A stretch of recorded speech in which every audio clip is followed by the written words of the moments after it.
Hello, my dear children. Welcome to English class. Today, let's discuss A Gift of Chappals written by Vasanta Surya.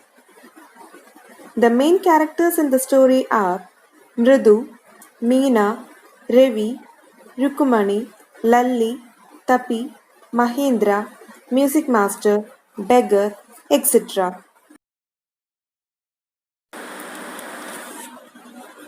Let's look at the summary. Mridu was a young girl. Once her grandmother Tapi took her to her aunt Rukumani's house. The aunt had three children, Lalli, Ravi, and Meena. As soon as the aunt opened the door, Ravi and Meena came out. They pulled Mridu in. Mridu asked them to wait.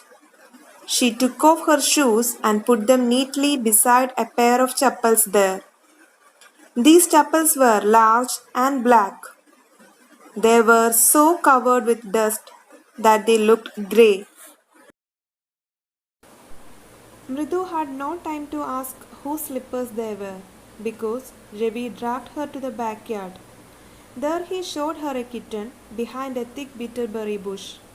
It lay in a torn football lined with sacking and filled with sand. Meena told Mridu that the elders didn't like any kitten, so it was a secret between the children. Ravi was much excited.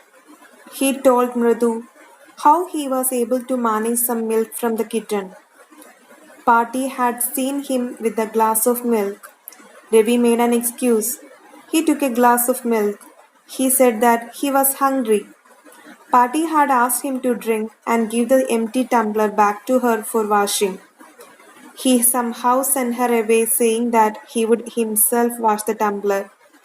Then he ran to put the milk into the coconut shell from which the kitten could drink it. Devi said that the kitten's full name was Mahendra Varma Pallava Ponai or MP Ponai for short. Seeing Mridu impressed, Ravi began to speak very high of his kitten. He told her that the kitten or cat was the emblem of the ancient Pallava kings. At this, Mridu began to laugh.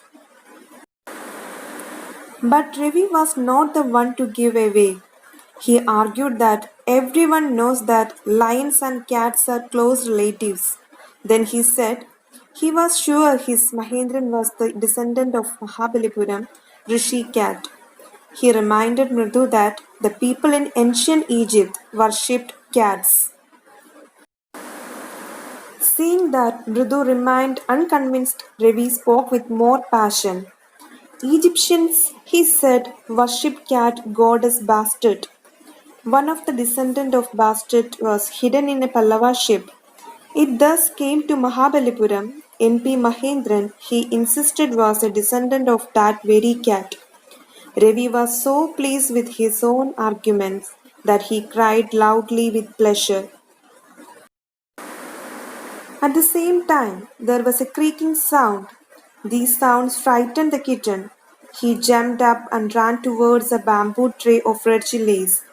He tipped a few chilies over himself and howled miserably. Mridu asked where that creaking sound had come from. It was then revealed that the sound came from the room through the window. Lalli was learning to play violin.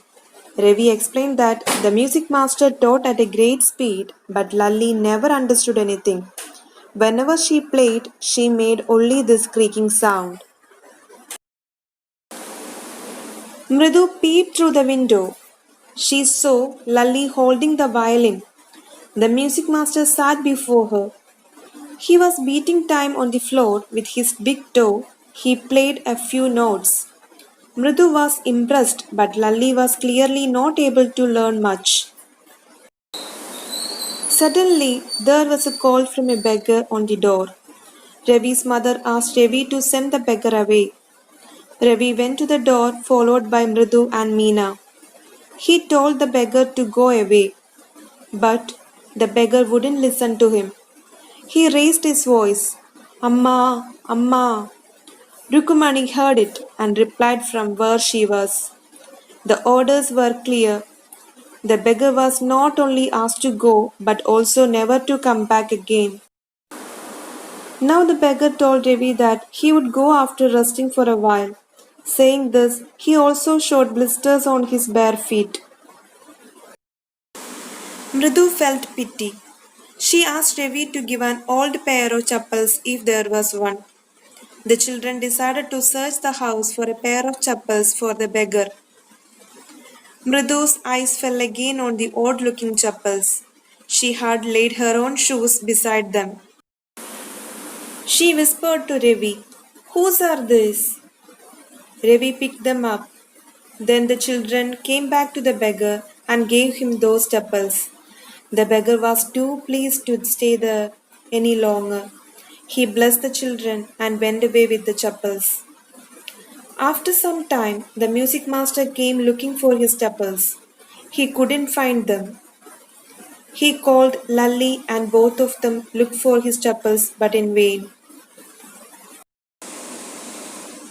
Soon Rukumani came there followed by Party. She saw Ravi, Mridu and Meena sitting under the tree. She asked them in a stern voice if they know anything about the chappals. Mridu thought that Rukumani wouldn't be so upset if she knew everything. So she told her about the poor beggar with sores on his feet. She also told Rukumani how the children had gifted those chappals to the beggar. Rukumani was angry at Ravi. Ravi tried to argue that he had done the right thing. However, she was too angry to listen. She ordered him to go inside that very minute.